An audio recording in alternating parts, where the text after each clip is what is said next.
ശ്രീമന്നാരായണീയം 84 ദശകം. സമന്തപഞ്ചകയാത്ര. ക്വചിദഥ തപനോപരാഗകാലേ പുരിനിദധത്കൃതവർമ്മകാമസൂനു യതു കുലമഹിളാവൃതസ്സുതീർത്ഥം സമുപഗതോസി സമന്തപഞ്ചകാഖ്യം. ബഹുതരജനതാഹിതായ തത്ര ത്വമപി പുനൻ വിനിമജ്യതീർത്ഥതോയം. ദ്വിജകുലപരിമുക്തവിത്തരാശി സമമിളഥാ കുരു പാണ്ഡവാദിമിത്രൈഃ. തവ ഖലു ദയിതാ ജനൈഃ സമേതാ ദ്രുപദസുതാ ത്വയി ഗാഢഭക്തിഭാരാ. തദുദിത ഭവദാ ഹൃതി പ്രകാരൈഃ അതിമുമുദേ സമമന്യഭാമിനീഭിः.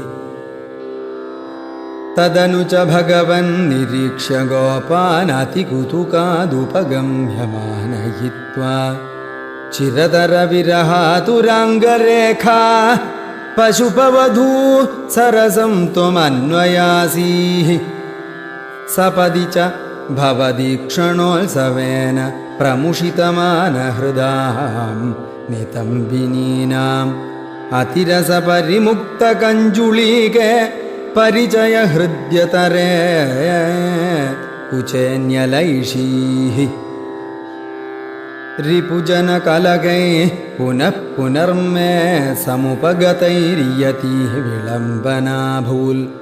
ഇതി കൃതപരിരംഭണേ ത്വയിദ്രാഗതിവിവശാ ഖലു രാധികാ നിലില്യേ.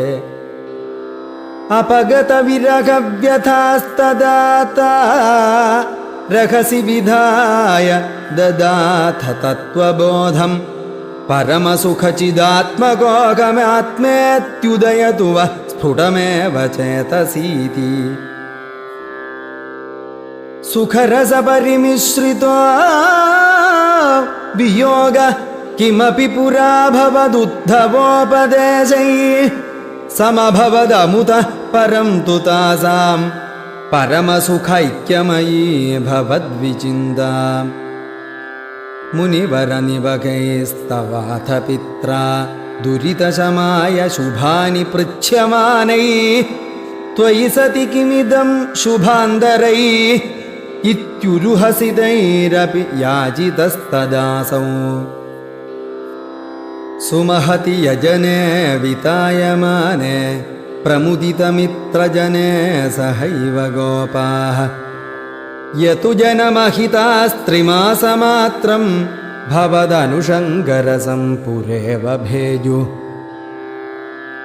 വ്യപഗമസമയേ സമേത്യ രാധാം ദൃഢമുപഗുഹ്യ നിരീക്ഷ്യ വീതഖേദാം.